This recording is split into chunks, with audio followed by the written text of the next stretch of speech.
everyone, I'm Major Garrett in Washington. We have breaking news on two fronts. Sean Diddy Combs sentenced in New York, and Hamas partially, in fact, more than partially, accepting much of the 20-point plan for peace proposed by President Trump. Now, the spirit and the look of the takeout will assert itself eventually, I promise you. But we're in breaking news coverage now. I want to let you know Ed O'Keefe, White House correspondent, just to my left, and Margaret Brennan, who was just on our special report, will be joining us live here in the studio momentarily. And if she walks in, we will accommodate her and bring her on board as rapidly as possible. Until Margaret arrives, Ed, what do we know and how big a deal is this for the Trump White House? Well, it appears to be a big deal because it appears that they are preparing to have him say something, not in the way where independent media are brought in to broadcast it, but in a way where it looks like they're taping something.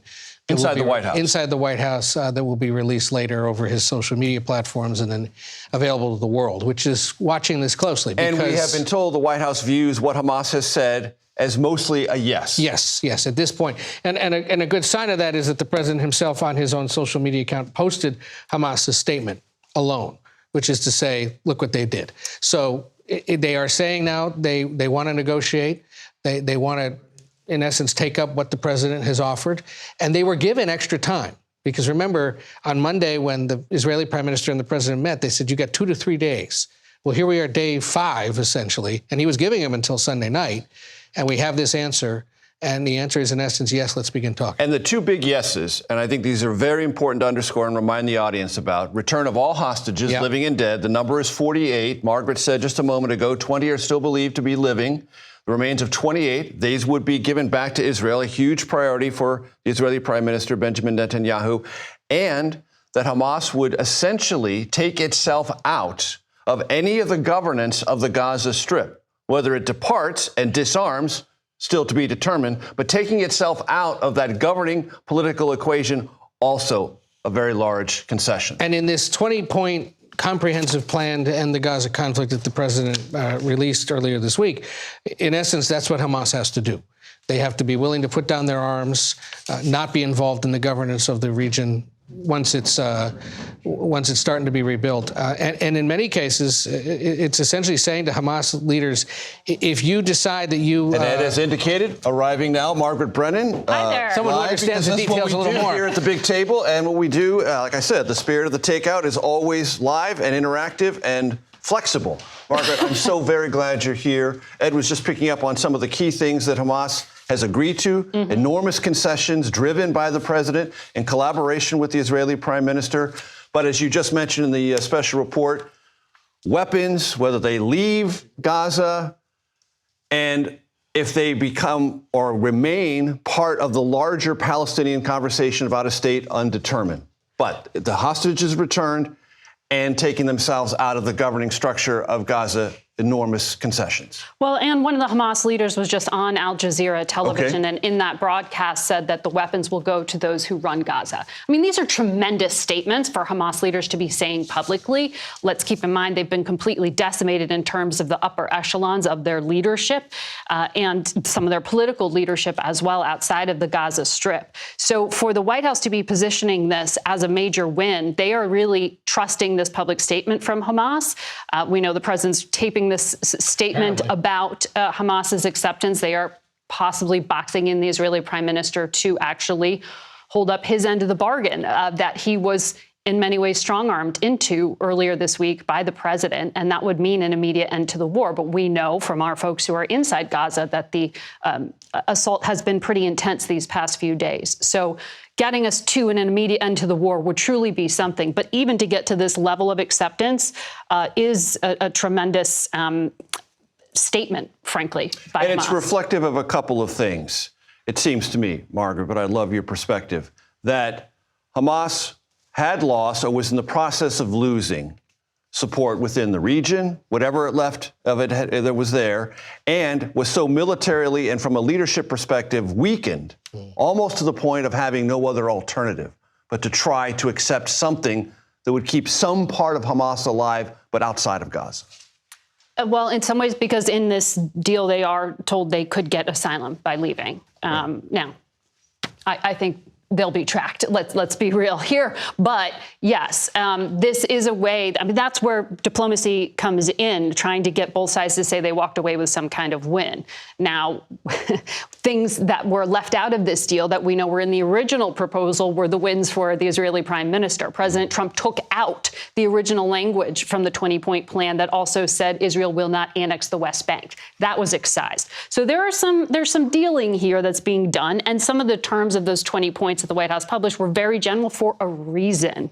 And that's where the negotiations have to happen in the next few days to figure out how do you implement a large part of this. But yes, Hamas upper echelons decimated. They have been able to recruit because, frankly, there's no alternative for many of these folks in Gaza in terms of, seeing an alternative path. And that's why you had this international effort led by the French and the Saudis to say, let's offer a political alternative and a different governing structure. So the French and the Americans are almost coming together in some ways by saying, we can help you create a political alternative. Do we have any idea, Margaret, what a new governing structure in Gaza might look like?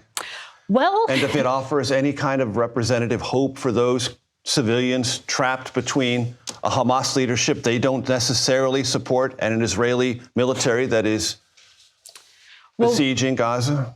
If we believe what the White House published remains the deal, it says that Israel will not govern it, that the Gaza Strip, that is, that there will be an international body created that will have a board of peace governed by President Trump himself, it says. Former British Prime Minister Tony Blair. Right. A significant participant, possibly.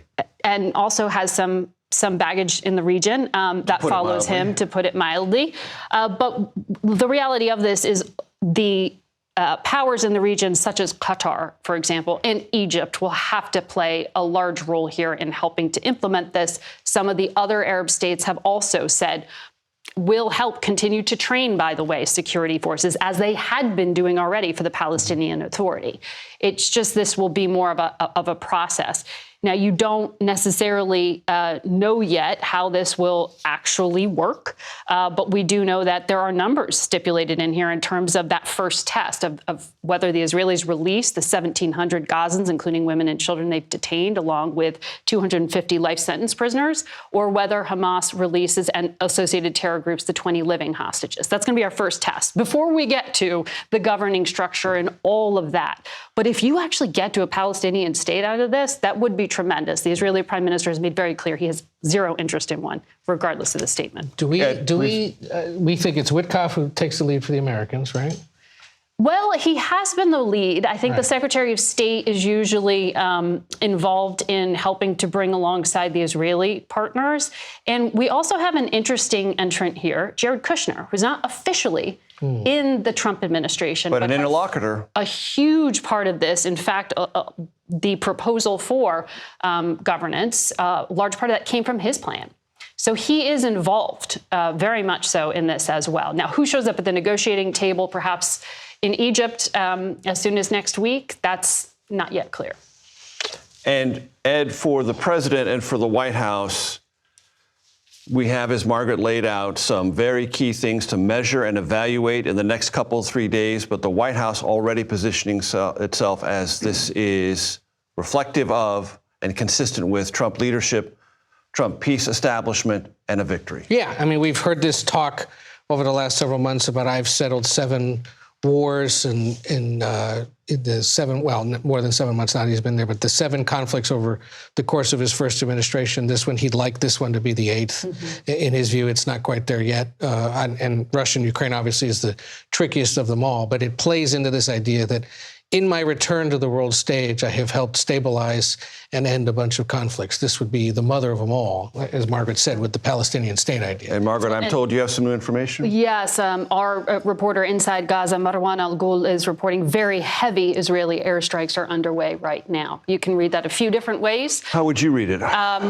You could also view that as they often hit hardest before they call something off. Or you could just view it as the continuation of the ongoing assault that's been happening for the past few days. But and possibly a testing of White House tolerance. So this is why, in this particular case, and this would be absolutely huge if President Trump closes this, and certainly people around him believe just getting to this point is huge. There is no government in the world who could pressure Israel the way the United States of America could in terms of our economic heft, our financial support, our military support, all of it.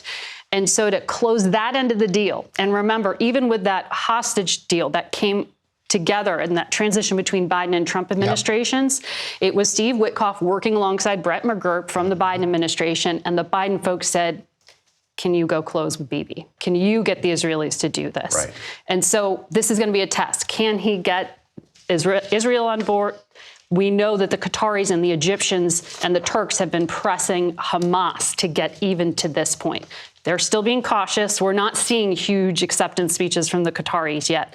They are proceeding with caution, but saying this looks positive.